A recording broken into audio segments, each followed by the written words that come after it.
We're looking at the overall market here. We're looking at SPY on the weekly chart.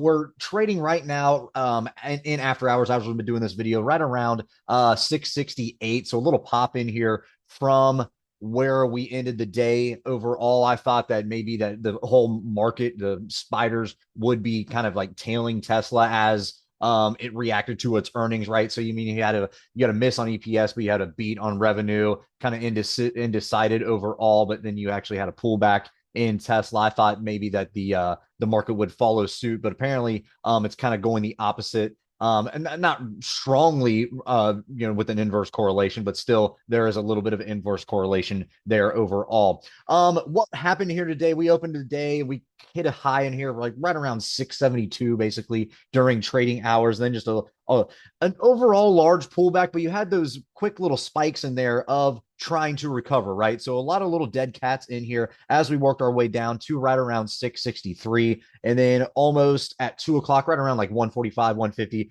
that's when you had that recovery in here as we worked our way into the close. And that's where we're sitting right now. So overall on the weekly chart, what are we kind of looking at? Well, we have indecision so far in here throughout these first three trading sessions. So we're going to see what tomorrow is going to bring. The number in here that we are going to watch, though, it's going to be that 664. That's going to be a key area for us in here. If we cannot hold that, then we're looking down here at this 9-day EMA that is sitting at 657. You can see that multiple touch points here off that 9-day EMA. So we've been riding that for quite some time. It looks like that will be another support that we will respect if we get down that far.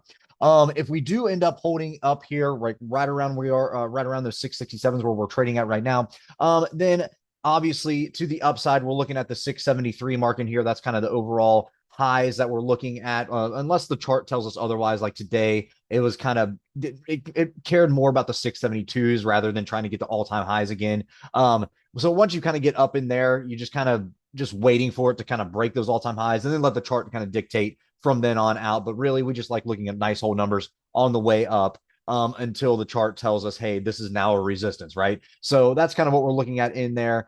So really 664, anything to the upside, we're just waiting for 673, to the downside, 657. And actually, if you want to go below 657, you can look down here right around 652. That is an area that is going to be support for us as well. All in all, you have volatility expansion in here just a little bit overall in here today with that down move that we had, and you have right around a $4 expected move priced in by tomorrow. Friday's expiration right around a $6 expected move are what the options traders are pricing in to this underlying. So we're going to see what happens as we continue throughout the week, see what happens tomorrow, see if those 664s are going to hold, and if we're going to do some consolidating between here and the 673s. That's going to kind of be the question in here. Or are we just going to say, hey, you know what? We're just going to tank this thing and then tank it into Friday. That's going to be kind of what we're looking at overall. But again, 664, that's the key level for us looking forward. $4 expected move by tomorrow's expiration. Let's see what happens.